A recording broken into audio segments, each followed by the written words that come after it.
Hello, in this video I'm going to show you how to knit with chunky yarn or hand knitting yarn and a few designs that you can do on your standard gauge knitting machine. You can see the difference here. These two samples are both knitted on my domestic machine, but the blue sample has the appearance of a sample knitted on a 3-gauge machine. This is the yarn that I'm using. It is a hand knitting yarn and a crochet yarn. The recommended size is a 5mm hook or needle, so this yarn cannot usually be used on a standard machine. Before I started knitting, I used my hand cone winder to create cake balls, so it's easier than coming straight from the bowl. I will use my needle pusher and put in action every other needle. Well, then just do a regular ear-up cast on, and then I'm going to knit one row.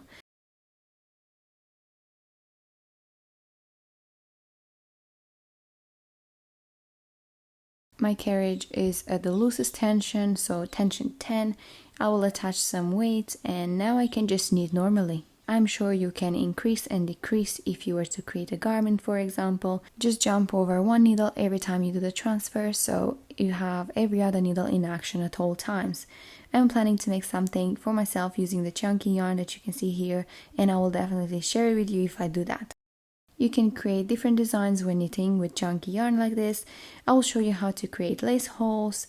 I'm just transferring on the adjacent needle.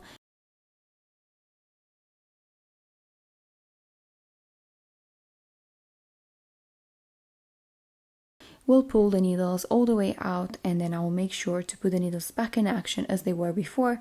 Always a good idea to use the needle pusher to make your life easier.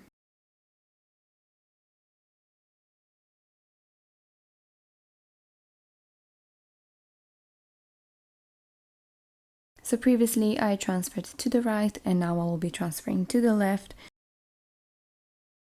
I alternate every transfer, once to the left and once to the right, and knit in 2 rows in between. And this is how the sample looks like.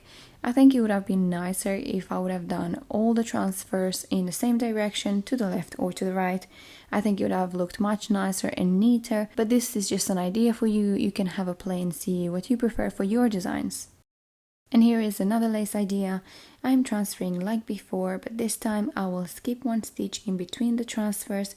So I'm going to transfer 1 stitch, skip 1, and then transfer again. I'm pulling the needle out as I do the transfer. This will make my life a little bit easier. I will be able to use the needle pusher to place the needles in the correct formation.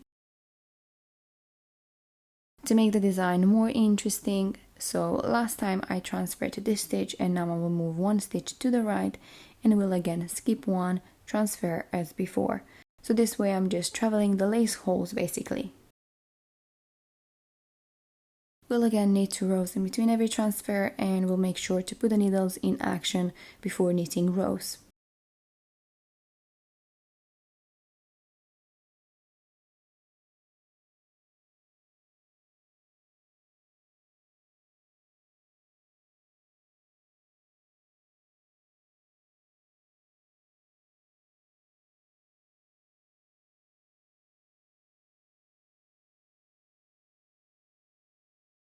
This is how the sample looks like. I really like this one. I think it could look really nice for a lovely summer top.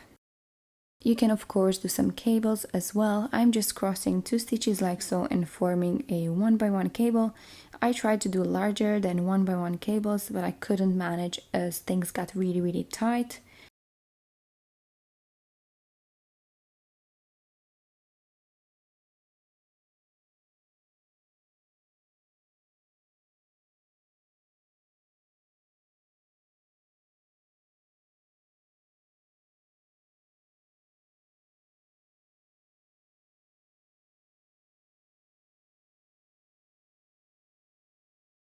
I knitted 4 rows and I will create another cable. Before I crossed these 2 stitches, and now in order to create a braid, I will cross these 2 stitches. I will skip 1 as before, and once I finish the cross, I will pull the needles all the way out and knit 4 rows.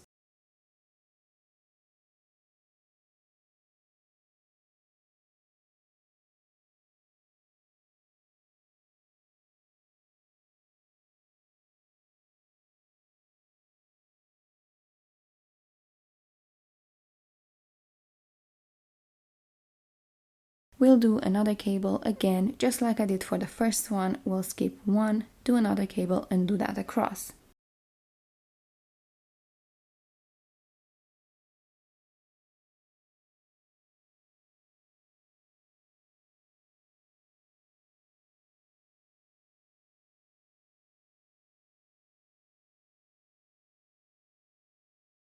And this is how the sample looks. I think it could look really cute if we would just do a regular cable, just a 1x1 cable, and then repeat with the same 2 stitches. This is just an idea for you to try. You can mix these cables with lace holes. I'm sure you can create really cute samples. Thank you so much for watching. I hope you enjoyed this video and it gave you a couple of ideas to use your hand knitting yarn on your domestic machine.